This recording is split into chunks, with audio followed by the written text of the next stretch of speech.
எல்லாருக்கும் Shri Mutharamman washing and turbo service. இது வந்து பார்த்திங்கன்னா ஒரு கார் ஸ்டேரிங் பாக்ஸு. ஸோ இது வந்து பார்த்திங்கன்னா ஒரு வாரமாக நம்மளை காண்டாக்ட் பண்ணி பார்சல் போட முடியல. பார்சல் போனால் கேரளா கொச்சின்லேருந்து பார்சல் போனால் அங்கேருந்து அவுட் பண்ணுறதுக்கே 600 அப்போ கேட்குறாங்க. ஸோ அதனால் ரொம்ப இது பண்ணி வண்டி ஓனரோட தம்பியை வந்திருக்கிறாப்புல. ஸோ இப்போ இந்த பார்சலை பிரிக்க போகிறேன். பிரிச்சுட்டு அப்படியே காட்டுறேன். பார்த்தீங்கன்னாலே தெரியும் பார்சல்லேருந்து பிரிச்சாச்சு. ஸோ பூட்டு தனியாக கழட்டி போட்டாச்சு.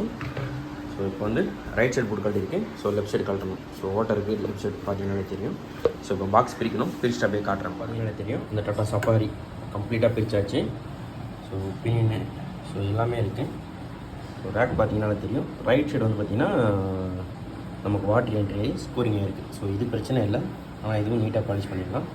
ஸோ இது வந்து பார்த்திங்கன்னா லைட்டாக பாலிஷாக இருக்குது. மெயினாக சீல் உக்கரம் லைட்டாக இருக்குது. ஸோ அதை பண்ணிக்கலாம். ஸோ லெஃப்ட் சைடு பெருசாக ஒன்றும் கிடையாது, லைட்டாக ஃபினிஷிங் மட்டும் பண்ணிக்க வேண்டியதான். ஸோ பார்த்தீங்கன்னா பால் வந்து ஒன்று மாற்றிருக்காங்க. ஸோ கம்ப்ளைண்ட் இருந்தனால இன்னொன்று மாற்றலை. ஸோ அது அங்கே இருக்குது. ஸோ பின்னிங்லாம் எல்லாம் இருக்குது. ஸோ இப்போ கஸ்டமர் வெயிட் பண்ணிகிட்டு இருக்காங்க. அவங்களோட பழைய பூட்டு தான் இருக்குது. ஸோ புது பூட்டு தான் போட போகிறோம். ஸோ பால் பார்த்தீங்கன்னா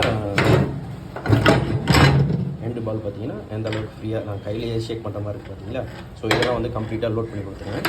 ஸோ இப்போ வந்து இதை கஸ்டமர்கிட்ட அப்ரூவல் கொடுத்து ரெடி பண்ண போகிறோம். ரெடி பண்ணிட்டு அப்படியே நெக்ஸ்ட் வீடியோ அப்படியே கண்டினியூ பண்ணுறேன் பாருங்கள்.